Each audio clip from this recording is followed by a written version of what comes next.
నమస్తే రమ్మగారు. నమస్తే జయ. రమ్మగారు, మనం చాలా పురాణ గాథలు చెప్పుకున్నాం. ఇవాళ ఇంకొకటి చెప్పుకుందామండి. మామూలుగా మనం కార్తీక పురాణం ఫేమస్, ఎస్. మాఘ పురాణం, వైశాఖ పురాణం ఉన్నాయి బోల్డని. శివ పురాణం, విష్ణు పురాణం అవి ఉన్నాయి కదా. శివ పురాణంలో నుంచి ఒక కథ చెప్తాను జయ. ఓకే రమ్మగారు, విష్ణు పురాణాలు చెప్పారు మీరు. చెప్పలేదు జయ. మరి ఈసారి ఏమన్నా ప్లాన్ చేద్దాం కదా, విష్ణు అవకాశం పురాణం. ఉంటే విష్ణు పురాణం చెప్పించాలని అనిపిస్తుంది. ఎందుకంటే కార్తీక పురాణం అంటే నాకైతే రమ్మగారే గుర్తొస్తారు. కార్తీక పురాణం రమ్మగారు, అట్లా విష్ణు పురాణం కూడా మనం అందించే ప్రయత్నం చేయొచ్చు కదా, అవకాశం చూద్దాం జయ. ఉంటుందా? అంటే సరే, మనం ధనుర్మాసం వస్తుంది కదా మనకి. Yes. కార్తీకం అయ్యాక 15 రోజులు అటు ఇటుగా ఇంచుమించుగా ఒక 10-15 రోజులకి ఉమ్, స్టార్ట్ అవుతుంది. ఉమ్, మరి ధనుర్మాసంలో అందరూ పాసురాలు వింటారు కదా, yes, అవునండి, పాసురాలు చెప్తారు. అవును. మనం పాసురాలు చెప్పకుండా విష్ణు పురాణం, విష్ణు గాథలే కదా. పాసురం కూడా, పాసురాలన్నీ విష్ణు గాథలే కదా. విష్ణువుని కొల్చేవే. అవును, ప్రయత్నం చేద్దాం తప్పకుండా. ఆ 30 రోజులు, ధనుర్మాసం 30 రోజులు విష్ణు పురాణం అందించే ప్రయత్నం చేద్దాం. అసలు అంతకన్నా, ఎందుకంటే కార్తీక మాసం అంతా 30, ప్రతి రోజుకి ఒకటి చొప్పున మనము కార్తీక పురాణాలు వింటున్నాం కదా. అవును, అలానే ధనుర్మాసంలో ప్రతిరోజు వచ్చేలాగా మాసం అంతా కూడా. ఒక సంవత్సరం భాగవతం చెప్పుకున్నాము. అవును, భాగవతం వేస్తూనే ఉంటారు మన వాళ్ళు. కుదిరితే మనం విష్ణు విష్ణు పురాణం పురాణం కూడా మాత్రం ట్రై చేద్దాం రమ్మగారు. కాస్త మా కోసం ప్రయత్నం చేయండి. చూద్దాం. ఏం చెప్తున్నాం మనం? శివపురాణం. శివపురాణం. శివపురాణంలో నుంచి ఒక కథ చెప్పుకుందాం, నారద గర్భభంగం. ఈ శివపురాణం అంతా మనకు ఎలా కనపడుతుందంటే, మార్కండేయ మహర్షి, మార్కండేయులు అంటే శివుడు, ఆయన్ని చిరంజీవించేశాడు. పరమేశ్వరుడే మార్కండేయ మహర్షిని చిరంజీవించేశాడు. ఆయన ఇప్పటికీ జీవించే ఉన్నారని చెప్తాం. అయితే ఈ మార్కండేయులు ఒకసారి పరమేశ్వరుడి దగ్గరికి వెళ్ళి, పరమేశ్వర నీ లీలలు తెలుసుకోవాలని ఉంది, శివలీలలు తెలియజేయమని అడిగారు. అడిగితే శివుడు అన్నట్ట, నందీశ్వరుడు బాగా చెప్తాడు, నువ్వు నందీశ్వరుడిని అడుగు, అతని దగ్గర నుంచి తెలుసుకోమన్నారు. మార్కండేయులు వెళ్ళి నందీశ్వరుల వారిని సేవించారు. సేవించి నాకు శివలీలలు చెప్పమంటే సరేనని మొత్తం శివపురాణం అంతా నందీశ్వరుడు సెలవిచ్చినట్టు మార్కండేయుడు వింటున్నట్టు ఉంటుంది. నందీశ్వరుడు సెలవివ్వగా మార్కండేయులు ఇలా విన్నారు అని సూత మహాముని శౌనకాది మునులకు చెప్పినట్టు కనపడుతుంది. కార్తీక పురాణం కూడా అంతే. మనకి భారతదేశము వినయ సంపన్నమైన దేశంగా ఉండటానికి ప్రధానమైన కారణం వినడమే చేయాలి. ఒకరి దగ్గర నుంచి మరొకరికి వింటాం. ఆ వినడం వల్లే మనకి పురాతనమైనవి కూడా శాస్త్రాలు పోకుండా వచ్చాయి, పురాణాలు పోకుండా వచ్చాయి. మనకంటే 5000 సంవత్సరాలు ముందు జరిగిన మహాభారత గాథలో చిన్న చిన్న చిన్న చిన్న ధర్మ సూక్ష్మాలు కూడా మనం మిస్ అవ్వల. ఎక్కడ వినడమే కదా రమ్మగారు. వినడం వల్లే ఇదంతా. ఒకళ్ళు రెండో వాళ్ళకి చెప్పడం వల్ల అది ఇంపార్టెంట్ కదా. మరి ఇప్పుడు కాలం ఏమొచ్చిందంటే వినడం మానేసాం మనం. ఎప్పుడైతే వినడం మానేసామో, వినడానికి కావాల్సిన వినయం మన దగ్గర లోపించేసింది. ప్రతిదీ నేనే తెలుసుకోవటం, నాకే తెలుసు అనుకోవటం, అది వేరే కథ. నా అంతటి నేను తెలుసుకుంటాను అంతే తప్ప ఒకళ్ళు చెబితే తెలుసుకుందామనే ధోరణి తగ్గిపోయింది. విద్యా విధానంలోనూ పోయింది, జీవన విధానంలోనూ తగ్గిపోయింది. అవును, వినదలుచుకుంటే ఎవరు చెప్పాలో వాళ్ళ దగ్గర వింటాం మానేసి నాకు నచ్చిన వాళ్ళ దగ్గరే నేను వింటానంటాం మొదలుపెట్టారు. అది కూడా తప్పే. ఏదో ఒకటి వింటున్నారు కదా అంటాం కాదమ్మా, మన్నీ వింటున్నారు. నేను ఎందుకో దానికి పూర్తిగా సంతోషపడిన చేయ, నన్ను వింటున్నారని. వీళ్ళకి ప్రతి వాళ్ళకి ఎవరు చెప్పాలమ్మా? వాళ్ళ ఇంట్లో ప్రధానమైంది వీళ్ళు ఎక్కడ పుట్టారు, ఎక్కడ చదువుకున్నారు, ఎక్కడ పెరిగారు, అది కదా వినాలి. చెప్పు, నువ్వు ఒక నది పక్కన నిలబడి గంగానది గలగలలు వింటాననచ్చా? అది గంగానది పవిత్రమైంది, అద్భుతమైంది, నేను ఒప్పుకుంటా. ఇది విన్నాక కాదు అక్కడికి వెళ్ళేది. అంతే. ఇది వినకుండా అక్కడికి వెళ్తామంటే ఎట్లా చెప్పు? అవునవును. ఈ ప్రవచనకర్తలు అందరూ ఇప్పుడు పెద్దవాళ్ళు ఉన్నాయి. నన్ను ప్రవచనకర్తను అనకుండా నేను కథకురాలుగా ఉండటమే నాకు ఇష్టం. కానీ ఎంతమంది ఉన్నారు, వాళ్ళందరికీ అంత గొప్పతనం ఎలా వచ్చింది? వినేవాళ్ళ వల్లే. వినేవాళ్ళందరూ కూడా అసలు ఇది వినడం మానేసి గుడి గంటలనే వింటున్నారు. ఏమిటో అంత బాగా లేదు అనిపిస్తుంది నాకు. మంచిదే, ఇది కాదని కాదు, కానీ ఇంకా మంచిగా ఉండేదేమో అనిపిస్తుంది. ఏమో. అయితే ఈ సూత మహాముని శౌనకాది మునులకి చెప్పారు. ఈ కథలో ఏం చెప్పబడింది? ఒక కథ, నారద గర్భభంగం. ఒకానొకప్పుడట నారద మహర్షి పరమేశ్వరుడి కోసం తపస్సు చేశాడట. ఆయన ఎందుకు చేస్తాడు? ఆయన విష్ణు భక్తుడు కదా అని ప్రశ్న వస్తుంది. విష్ణు భక్తుడైనా అసలు ఆయన శివభక్తుడుగా నారాయణ కదా. అవును, ఇదంట చూడండి, పరమేశ్వరుడి ఉచ్ఛ్వాస నిశ్వాసాలే విశ్వాసాలన్నీ కూడా నారాయణ నారాయణ మంత్రం. మంత్రం. కాబట్టి పరమేశ్వర అనుగ్రహం కోసం, పరమేశ్వరుని కూడా తెలుసుకోవటం కోసం నారద మహర్షి చాలా తపస్సు చేశారు. ఆ, ఎంత తపస్సో చేస్తే ఈయనటి ఇంత తపస్సు చేసేస్తున్నాడు, ఇంతంత తపస్సు చేస్తే ఇంద్ర పదవి పోతుందని ఇంద్రుడు అప్సరావు గణాన్ని బోల్డంత మందిని పంపించాడు. ఆయన తపస్సు భంగం చేయడానికి శత విధాల ప్రయత్నం చేశారు. ఇలా జరిగిందా అంటే పురాణంలో ఉంది, చెప్పుకుంటున్నాం అంతే మనం. అయితే ఈ అప్సరావు గణం అంతా వచ్చింది. నాట్యాలు చేశారు, వయ్యారాలు చిలికిచ్చారు, ఒబ్బో ఏమిటో చాలా చేశారు. ఏం చేసినా నారద మహర్షి చెలించలేడు. ఇంద్రుడు పరిగెత్తుకుంటూ వెళ్ళి పరమేశ్వరుడి దగ్గరికి వెళ్ళాడు. అయ్యా, నారద మహర్షి చెల్లించలేదు, ఆయన తీవ్రమైన తపస్సు చేస్తున్నాడు, నా పదవికి భంగం వస్తుందని నాకు భయంగా ఉంది, ఏం చేయమంటావంటే ఆయన పరమేశ్వరుడు అన్నాడు, అయ్యా నువ్వు భయంగపెట్టద్దు, అతను ఇంద్ర పదవి కోసం చేయటల్లా నా అనుగ్రహం కోసమే చేస్తున్నాడు, నన్ను తెలుసుకోవడం కోసమే. నన్ను తెలుసుకున్నాక తపస్సు విరమిస్తాడు, అతని కోరికలు ఏం లేవు, నేను కనపడమే కోరిక, నువ్వు కంగారు పడదంటే ఇంద్రుడు విరమించుకున్నాడు. ఈ తపస్సు చేస్తున్న నారదుడికి వీళ్ళంతా వచ్చారు, వయ్యారాలు ఒలికిచ్చారు, నేను వీళ్ళకి లొంగలేదు అని తెలుసు. ఈ లోపల పరమేశ్వరుడు ప్రత్యక్షమే అయ్యాడు.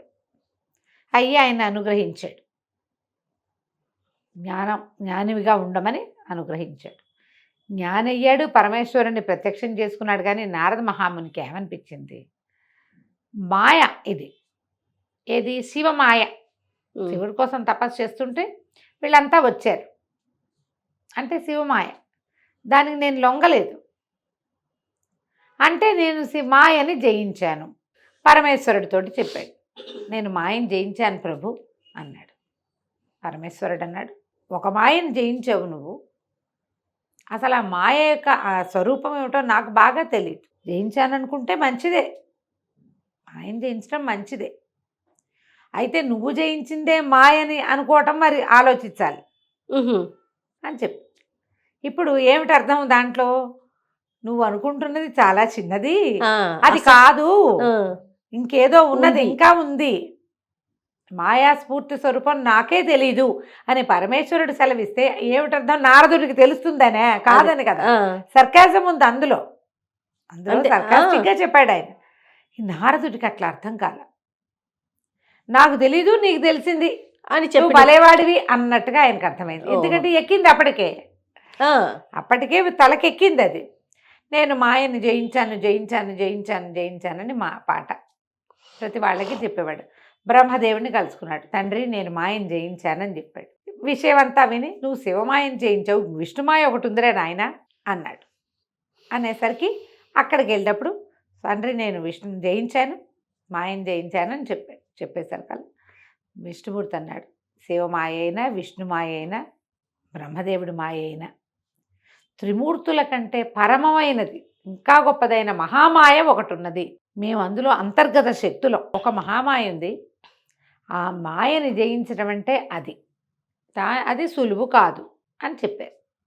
ఈయన కానీ కొంత భాగాన్ని జయించాను కాబట్టి నేను జయించానన్న ఉన్మత్తతోటే ఉండేవాడు. మాయని జయించిన తర్వాత ఏమవుతుంది, మళ్ళీ మాయలో పడకూడదు కదా, మాయ అంటే అజ్ఞానమే, అంతకంటే అంతేగా. ఆ కాలంలో భూలోకంలో ఈయన ఏమన్నాడంటే, నువ్వు ఎక్కడైనా సంచరించేటప్పుడు జాగ్రత్తగా ఉండు, నువ్వు జయించేవు కొంత మటుకు, కానీ అంతా జయించినట్టు కాదు అంటే ఈయనకు నచ్చల ఆ మాట, నారదుడికి నచ్చలేదు.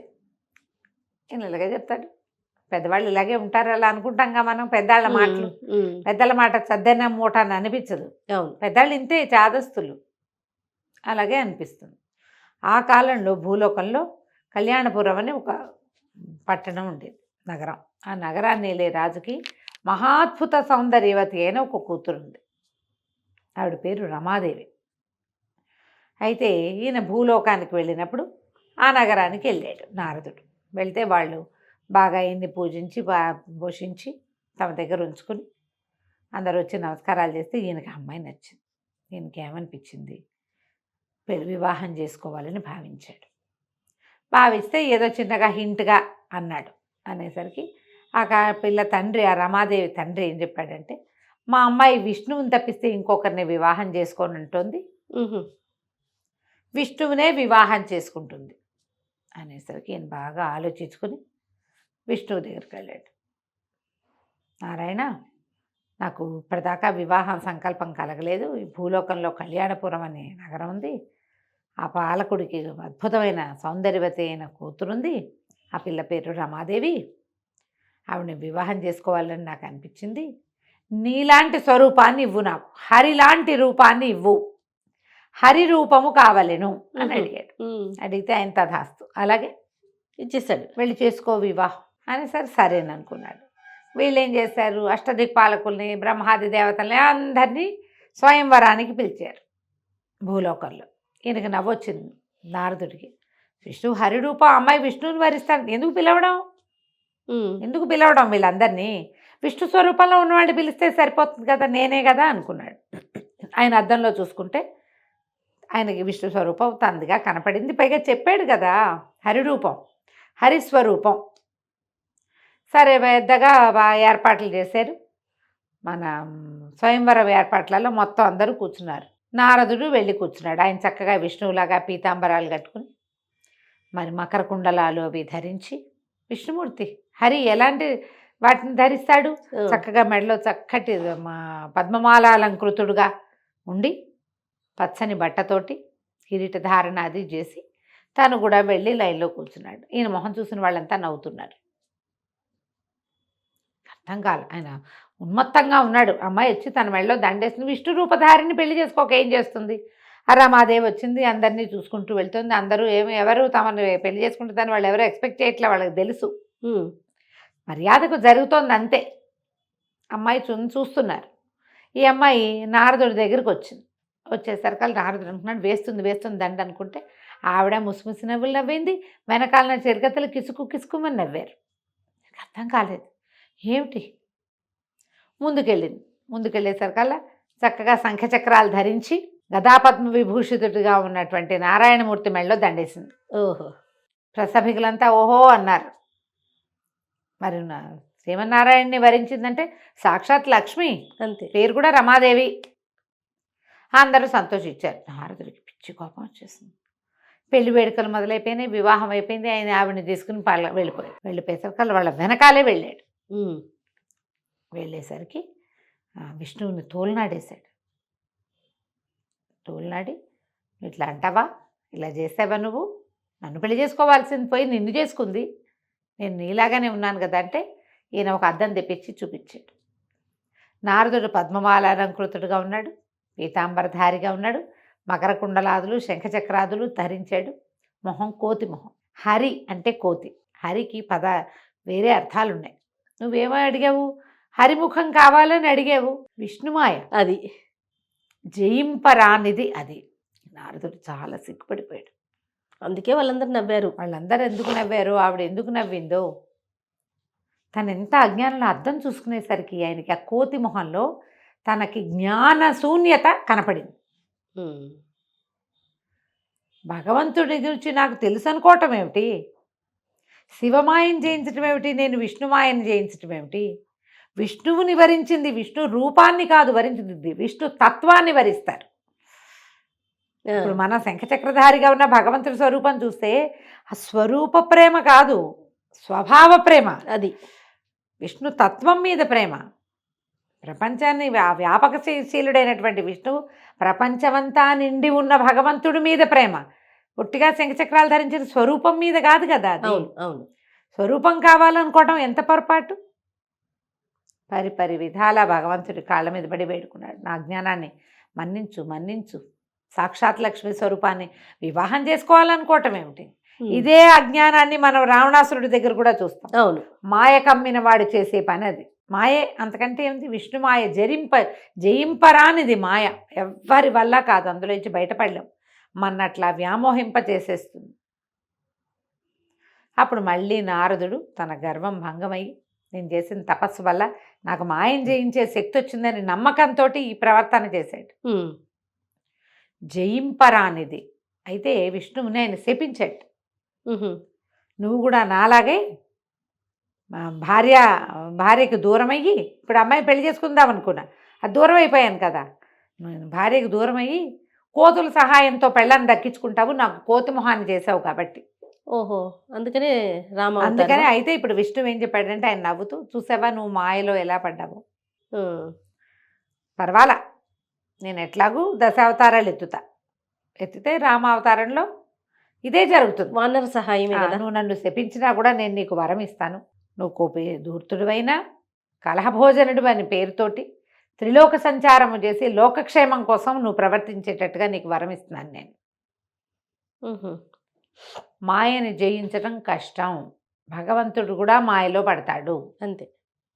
అప్పుడప్పుడు భగవన్మాయా అయినా కూడా మానవులేమిటి, మానవుల ఇది భగవన్మాయా తిరోహితంగా ఉంటుంది. మనకేముంటుంది, మన ప్రకాశం, మన తెలివితేటలు ఏం లేవు. మనమంతా ఆ మాయలో పడే తిరుగుతూ ఉంటాం. అంతా నాది నాది, నేను నేను నేను అనుకుంటాం. ఎప్పుడు ఆయన లేచక్క వెళ్ళిపోతాడు మనలో ఇంచి, ఏమవుతాం మనం? ఎవరికి పనికి రాకుండా బట్టలో కలిసిపోతాం. అంతే కదా. ఆయన ఉంటేనే కదా. అది తెలుసుకున్నాడు నారదుడు. ఆయన ఒక శాపం వల్లే ఈ రామాయణ గాథ నడిచిందని శివపురాణంలో ఇలాంటి ఒక కథాంశంతో చెప్పబడింది.